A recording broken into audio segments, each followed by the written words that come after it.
Welcome to Game of Roses. I'm Chad Kultgen. Love is Blind Season 8 is not even 1 week old, and already there are scandals swirling. We're going to cover all 4 of them right here today. 2 of them are actually in the show itself, and 2 are starting to pop up online. They all involve different players. One is a player that we really don't know, but there are some speculations. So let's just break this down. I have 4 little videos that I want to play.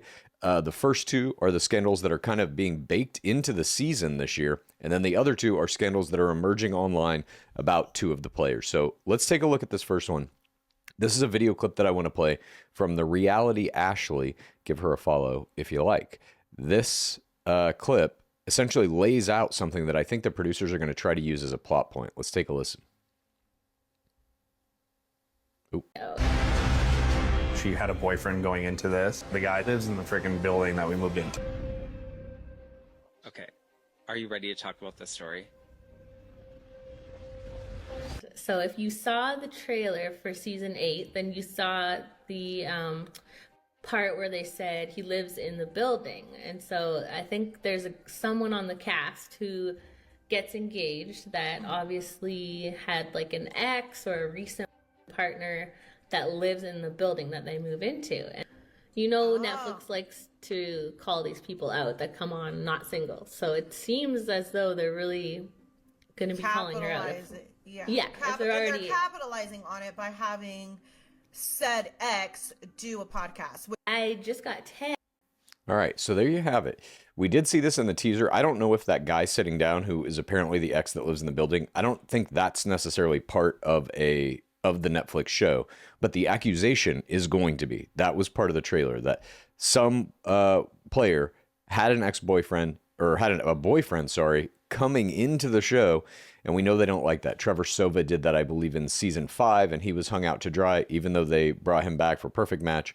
He was made to answer for it at the reunion. Now, we don't know who this player is. I will say the rumor is, and most people online believe it is, Lauren, who is engaged to Dave, the guy that was worked in the cosmetic surgery place. We don't know, though. But that is one scandal that is already starting to percolate. I think probably this next week, I think we're going to get 4 more episodes dropping. Don't quote me on that. But I think in those 4 episodes, it's going to contain the honeymoon phase as well as kind of the first few weeks rotating back and living in the apartment. And I would assume that this accusation is going to come up during that. Let's move on to our second scandal. It involves Daniel Hastings. There he is. This, of course, was the very end of episode 6. This is the last scene where the woman that he is now engaged to, Taylor, sits him down and basically makes this accusation. Here we go. I'm pretty confident that you had followed me on Instagram not long before coming here.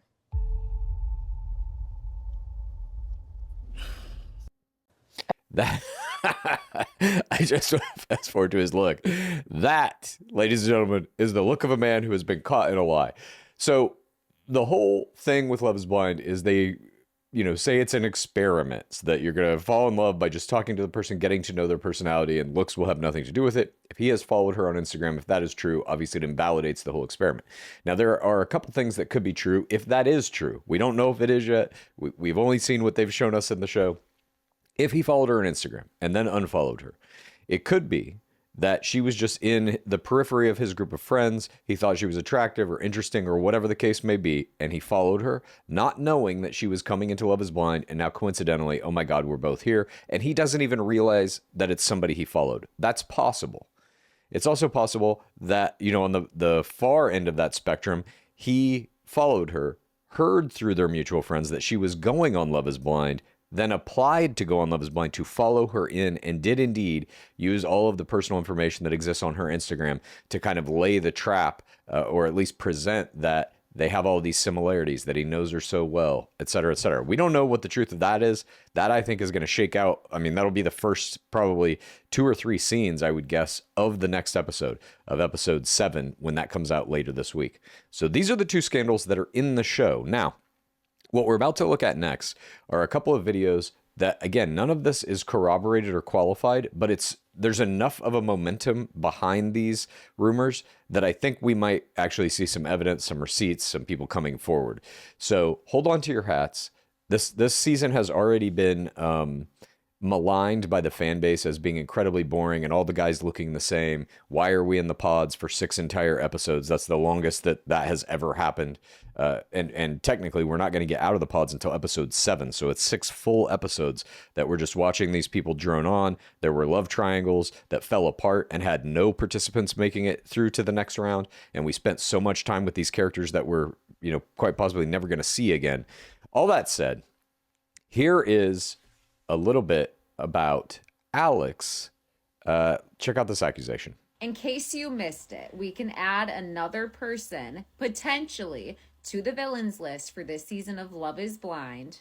Now, all of these allegations that I'm about to go through are alleged, but I've seen these posted on multiple social media platforms, and it seems like it's not just one commenter going out and commenting all of this. So while I cannot confirm this is all alleged, this is non-verified, this is what I see going around about Alex and his involvement with underage girls. So I saw this conversation posted to the Love is Blind Reddit page that somebody saw on TikTok where someone said, "We'll not be making a video, but Alex used to throw parties in his 20s and invite only high schoolers, was 16, 17, underage drinking while he was banging my friend." Now, as you can see, Storytime with Ricky responded to this. So if this does get verified, she is a journalist. I'm sure she's probably on this story, and you can go to her. Storytime with Ricky, by the way, is fantastic. You should all be following her. She was breaking much of the news that was happening in last season of Love is Blind with Tyler Francis and his 3 children and what the true nature of that relationship was. And she even was part of the interview with Tyler Francis's mother, Bri Thomas. But not Tyler Francis's mother, sorry. The mother of Tyler Francis's children, Bri Thomas. Her page to follow up and know that I'll be back to either retract my statements if this comes out to not be true or to talk about Ricky and what she finds out. Another commenter said, "Can verify this story. He was best friends with my best friend for a decade, and he prefers his girlfriends to, quote, dress and act young. Yeesh." In the Love is Blind Facebook group, it said this guy was ripped to shreds on local dating Facebook groups in Minnesota because he would sell alcohol to minors and then ask for sexual pleasures from them. Apparently, he has dated many and was a narcissist as well. The sweet personality was always his first step. The posts occurred even before he was announced to be on the show. All posts were taken down because he started to get a lot of heat once he was announced at the reunion. Now, as stated, the original posts were taken down in the Are We Dating the Same Guy Minnesota group. But I did see screenshots of the Are We Dating the Same Guy Minnesota group now and the conversations that are happening about Alex. An anonymous member said, "I'm assuming Alex has someone on here that continues to get posts and comments about him reported and deleted, but it needs to be known, especially now that he's cast on Love is Blind. He likes to come off as the good guy, but he is a pathological liar. When my friends and I were 16, 17, he would take advantage of us because of our age when he was in his 20s. I hope this doesn't get reported, but if it does, I hope he gets his karma." Another anonymous member said, "I was his roommate when I was 19 and he was 20. He used to bring underage girls over for music lessons where he'd then have them perform oral on him. If any woman called him out for his behavior, he would label them a psycho who was obsessed with him." Now, again, this is not verified. This is just allegations, but very predatory. If he was in his 20s and they were 16, 17, probably some legality going to come out of this as well. But if this is true, I just refuse to believe that Love is Blind doesn't do their due diligence and they just miss information that's out here on socials pertaining to these guys. And I feel like they almost at this point purposefully cast very problematic men. Either that, or you could take away from this that almost 99% of men are problematic. So you take a pick. This all comes from Positively Uncensored. Please throw a follow their way. I completely agree with the final conclusion here that it is either the producers are terrible at their job and they don't check into these guys' backgrounds, or B, they're doing it on purpose. Now, there has been a lot of talk about how malicious are producers of these types of shows. Bachelor comes under the same lens, in my opinion. And if we go back to Rachel Lindsay's season of The Bachelorette, she was the first black bachelorette. They cast a guy on that season named Lee Garrett, who had very easily findable, very public, super racist statements on Twitter. And they put him in that season. Rachel Lindsay has come out and said, and many people also have said this, they believe that it's true, that the producers cast Lee Garrett on her season specifically because he was racist and she was the first black bachelorette, and they were trying to create, in quotes, good TV or drama. So, I mean, that's a slightly different thing in that it was like specifically about racism. This is something a little different. But obviously, if these things are true, this isn't the type of guy that you would want to put in an experiment, in quotes, to help people find their soulmate. So I don't know what the answer is, if it's negligence or if it's, purposeful, if it's malicious, if they're really looking for guys who have these bad pasts, who have done bad things, to throw them into the show and watch it blow up. I literally have no idea. But as we saw with Alex, he was also embroiled in a love triangle that wound up imploding, and he didn't make it through to the next round either, unless they're going to have something kind of like a Zach Goitowski, Bliss Poritzati from, I believe they were in season 4, where he does a post-pods notch down and actually winds up with the person. He could be back in the show, or at the very least, he'll probably be at the episode where they bring all the people back to meet each other and see each other that they didn't wind up with. But that is one scandal. Again, or I guess that's scandal number 3 that is now percolating. This obviously is not part of the show in any way. And if there are some legal claims to be made in service of any of these allegations, and that starts to happen over the next couple of weeks before they shoot the reunion, I'm not sure what will happen to his inclusion. Will he still be invited to the reunion? We don't know, because these accusations are of a level that I believe are more drastic than simply you came in with a girlfriend or a boyfriend, or you didn't treat the process right, or you were sexting during a sleep study. This is something that could potentially be criminal, and I'm not sure if they will want to indulge that or have it anywhere near the Love is Blind brand.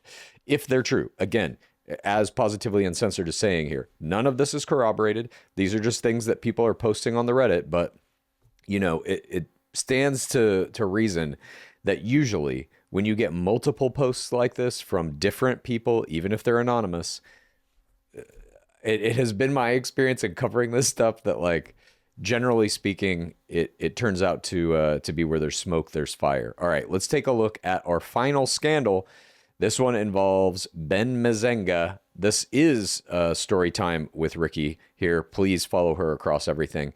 And as you can see already in this still image of this, Ben had a business card that had his YouTube and his Instagram. It says subscribe and follow. Now, that's not that unusual, but Storytime with Ricky here is going to tell us when he used to give this business card to people and who he used to give it to. Here we go. Y'all, the stories are starting to roll in about Mr. Ben from Love is Blind Season 8. And apparently this man would leave his YouTube card for women after he slept with them. Allegedly. And I know because somebody literally sent me the card that he left for somebody. Like, what? There's got to be a better way to promote your channel. Blink twice if you've received one of these cards from Ben. Season hasn't even premiered yet, and I'm already tired. I'm already motherfucking tired. There are several stories going around about this guy right now. If you're not on TikTok, if you do not know what I'm talking about, check out my last video. All of the stories have been very vague, nothing specific, all just implications that he's a fuckboy. That he's bad news, that he's not a good person, and that he didn't go on the show for the right reason. So I guess it's safe to say that Ben is going to be our villain this season. If you've seen the Love is Blind Season 8 trailer, which dropped today, you will know that actually the video that's going around on TikTok that is viral about a story about him is actually going to be part of the storyline this season. Because the woman who made the video made it last year during filming, production actually picked up the storyline, and it's going to be brought up on camera about why is this girl crying over you, and he's going to be questioned about it. That's not a spoiler because it's in the trailer. What do you guys think about this? Has a man ever left you some type of promotional content after y'all got busy in the bedroom? This is wild. This is a very, very douchey. It's very corny. It's very on brand for the fuckboy stories we've been hearing so far. Yeah, it's going to be a wild season. Me and Reality Ashley are going to be talking about this and so much more on a special tea drop episode that we're releasing tomorrow, because so much has come out since the cast list has been announced. Like, we got to talk about it. Some of it's minimum, some of it's maximum. So make sure you tune into tomorrow's Reality Receipts podcast episode. It's going to be a good one. All right. So there you have it. That's our final scandal. Ben has been leaving business cards for women that he's had sex with that ask them to follow him on YouTube and Instagram. And I guess from what Ricky is saying here, they're going to make this a part of the plot in this season of, or not the business card specifically, but that maybe there was, some woman who was crying over him that is not who he wound up with. So we will be covering all of this. Again, it's very early phases in most of these scandals, but the fact that this one seemingly, or at least a scandal surrounding Ben Mazenga, is going to be included in the show. The scandal with Daniel here following Taylor on Instagram before coming into the show, thereby potentially invalidating the entire experiment. And also this one with the tagged in a video. The ex, which again, people are believing it's Lauren is the one who has the ex. So that scandal, the Daniel scandal, and the Ben Mazinga scandal all seemingly are going to be folded into the actual document of Love is Blind. This is an embrace of this type of thing that we haven't really seen in past seasons. They definitely have tried to sweep this kind of stuff under the carpet unless they can bring a person out at the reunion to kind of answer for their sins. But it's an interesting season shaping up. I know those first 6 episodes were boring, but it does seem like if all this stuff is about to happen, we could be heating up very soon. Thank you for joining me, and I'm going to be covering all these scandals and any other ones that pop out as they develop. I would also just like to say in the end, it is very important. If you're feeling any type of way about any of these things, don't DM these people anything mean. We don't know what the real story is yet on any of this stuff, and certainly we don't know who these people are just from what we see in Love is Blind, which is edited to make them look good or bad, or however the producers want us to view them. Again, thank you for watching, and I'll be covering all this stuff as it develops.